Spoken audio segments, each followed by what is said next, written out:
पहले आरोप लगाया गया कि कंगना बीफ खाती है, उससे पहले उन पर अभद्र टिप्पणी की गई, अश्लील टिप्पणी की गई, उसके बाद बात हुई छोटा पप्पू की, शक्ति के अपमान की भी बात हुई और इसी तरह की सियासत लगातार आगे बढ़ती ही जा रही है।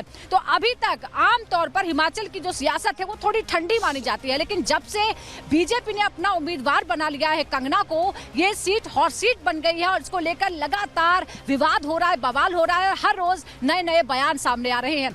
जब से कंगना की प्रत्याशी होने की बात सामने आई है, कांग्रेस उन्हें घेरने की कोशिश कर रही है, उन पर तरह तरह के आरोप लगा रही है। उन्हें घेरते हुए ये तक कह दिया गया कि कंगना तो बीफ खाती है, गौमांस खाती है, ये किस तरह की हिंदू हैं जो ऐसी बातें करती हैं। हालांकि इसका भी पलटवार किया, कंगना ने भी जोरदार हमले किए, जोरदार जवाब दिया और अब छोटा पप्पू की एंट्री हिमाचल की सियासत में हो गई है। अभद्र टिप्पणी की कांग्रेसियों ने, हमारे यहाँ पे भी एक छोटा पप्पू है। भाषा शैली का वो इस्तेमाल कर रहे हैं, तो ये मैं समझता हूँ कि बहुत दुर्भाग्यपूर्ण है।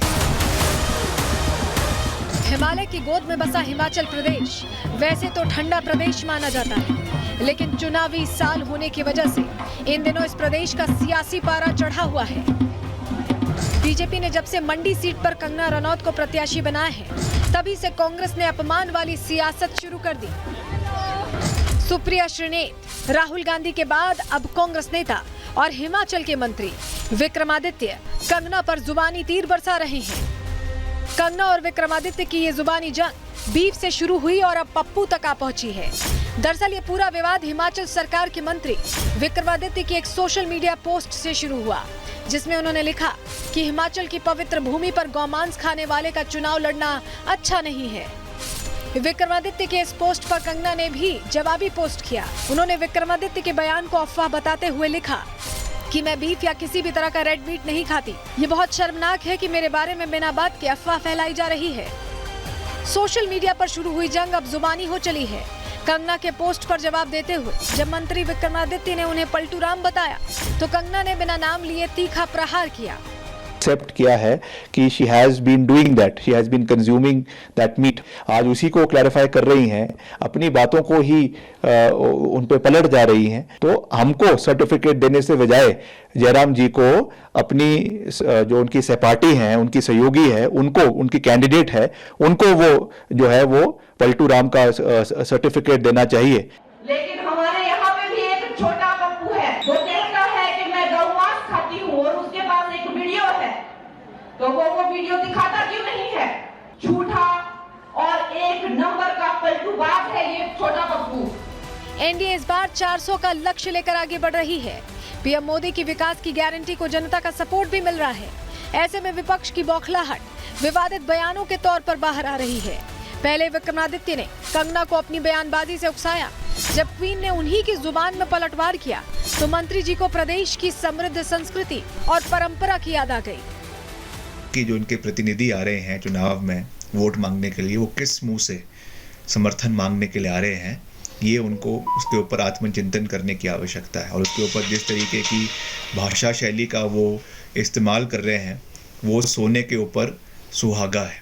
तो ये मैं समझता हूँ कि बहुत दुर्भाग्यपूर्ण है। वो क्या बोल दिया, अरे वो तो मुंह फुला के बैठ गए, उनको उस पे भी गुस्सा आ गया। मुझे कहते हैं मैंने अभद्र भाषा यूज की। अरे भाई, किसी को प्यार से छोटा पप्पू, राजा बाबू, राजा बेटा, ये तो बड़े ही प्यारे शब्द होते हैं, हम छोटे छोटे बच्चों के लिए यूज करते हैं। छोटा भैया है वो, उसको मैंने प्यार से बोल दिया, बड़ा नाराज हो गया। चुनावी मुद्दों को छोड़ कांग्रेस के नेता बीजेपी की महिला प्रत्याशी पर पर्सनल अटैक कर रहे हैं। आलम यह है कि जनता के बीच जाने के बजाय विपक्ष अपमान वाली सियासत कर रही है। ऐसे में बीजेपी इसे विपक्ष की बौखलाहट करार दे रही है। कंगना जी के नाम से उनको वो फोबिया हो गया है, हार का डर हो गया है, उस नाते ऐसे बौखलाहट में ऐसे बयान दे रहे हैं। मंडी लोकसभा सीट पर कंगना की एंट्री ने सियासी तापमान को गर्म कर दिया है। कंगना जहां मंडी की बेटी बनकर जनता का आशीर्वाद मांग रही हैं, वहीं विपक्ष लगातार मंडी की बेटी का अपमान कर रही है। ऐसे में मंडी की जनता की नब्ज टटोलने उनके बीच पहुंची हमारी संवाददाता सुजाता। कांग्रेस पार्टी इनके ऊपर जो बयानबाजी कर रहे हैं, इससे लगता है कि ये जो इन्होंने बोला है वो ठीक बोला है।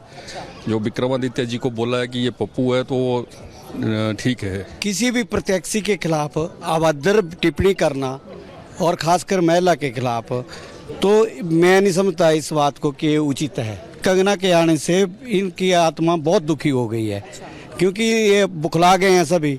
इनको पता है कि हार हमारी सुनिश्चित है। इसमें जो पप्पू तो पप्पू ही है। मंडी सीट पर जहां बीजेपी ने कंगना के रूप में अपना प्रत्याशी उतार दिया है, वहीं कांग्रेस अब तक अपना प्रत्याशी फाइनल नहीं कर पाई है। खबरें थी कि इस सीट से वीरभद्र सिंह की पत्नी प्रतिभा सिंह चुनाव लड़ सकती हैं, लेकिन ताजा सियासी बयानबाजी से कयास लगाए जा रहे हैं कि प्रतिभा सिंह की जगह कांग्रेस उनके बेटे विक्रमादित्य सिंह को मंडी के रण में उतार सकती है। Bureau report, Republic Bharat. तो आखिरी चरण में 1 जून को वोटिंग होगी हिमाचल प्रदेश में मंडी की सीट पर, लेकिन पारा पहले से ही गर्म है क्योंकि कंगना ने अपना कैंपेन धुआंधार शुरू कर दिया। लेकिन इस बीच जो सियासत हो रही है, जो बयानबाजी हो रही है, उस पर मंडी के वोटर्स, यहाँ के लोग क्या कहते हैं, ये हम जानने की कोशिश करते हैं। सर, सबसे पहले ये बताइए कि जिस तरह की बयानबाजी हो रही है, कोई कहता है कंगना तो बीफ खाती हैं, वो कैसी हिंदू है, वो तो आती नहीं है, वो कहती है कि कोई पप्पू है, इस तरह की जो बातें हो रही हैं, इससे आम आदमी क्या समझ रहा है? देखिए, पहले तो आपका स्वागत है मंडी में। Every dawn is a new beginning and this is a relative term। ये राजनीति है, इसमें दोषारोपण और एक दूसरे के प्रति कटाक्ष ये तो चलते रहते हैं। बात ये है कि मंडी की जो सीट है, ये मंडी के लोग राजनीति में बहुत ही प्रखर हैं और बहुत बुद्धिजीवी हैं। यहाँ जब वाजपेयी जी आते थे तो उनको सुनने लोग चांदनी में बहुत इकट्ठे हो जाते थे, मगर सीट जो थी वो पंडित सुखराम जी जीतते थे। जो मंडी का वोटर है, मंडी का वोटर बहुत समझदार है। बहुत अच्छी बात आपने कही है कि ये बयानबाजी और सियासत जो मर्जी कर ले, लेकिन वोटर बहुत समझदार है और सूझबूझ करके वोट देगा, तोल मोल करके वोट देगा। तो ये मंडी से हमने रिपोर्ट आपको दिखाई, लेकिन यूपी के बस्ती में क्या चल रहा है, सृष्टि पांडे के पास चलते हैं और जानते हैं। सृष्टि, ओवर टू यू। बिल्कुल सुजाता, देखिए हिमाचल की तस्वीर आपने दिखाई, लेकिन उत्तर प्रदेश में लगातार आपको बता दें, देख रहे हैं आप कि किस तरीके से सीएम योगी आदित्यनाथ पश्चिमी यूपी को साधने के लिए ताबड़तोड़ रैलियां कर रहे हैं। और इसी रैली में उन्होंने साफ संदेश दे दिया है कि अपराध और माफियाओं की कोई जगह उत्तर प्रदेश में नहीं है। आपको बता दें कि किस तरीके से सीएम ने क्लियर मैसेज दिया है और सियासी छौका एक तरीके से उन्होंने लगाया है। आपको बता दें, दंगाइयों को योगी ने क्लियर मैसेज दिया है, कहा है कि नौजवान के भविष्य से खिलवाड़ उत्तर प्रदेश में बर्दाश्त नहीं किया जाएगा। बाप दादा की संपत्ति गरीबों में बंटवा देंगे, यानी कि सीधा संदेश दिया है कि अगर ऐसी कोई हरकत हुई तो जमीनों को कुर्क कर लिया जाएगा। पहले माफिया सर चढ़कर बोलते थे, ये तमाम बातों का जिक्र सीएम ने किया है। छोटी छोटी बात पर उत्तर प्रदेश में दंगा होता था, खास तौर पर पश्चिमी यूपी की अगर हम बात करते हैं तो, और आज दंगा करने वालों को उल्टा लटका दिया जाता है। बड़े ही कड़े शब्दों में उन्होंने कहा है,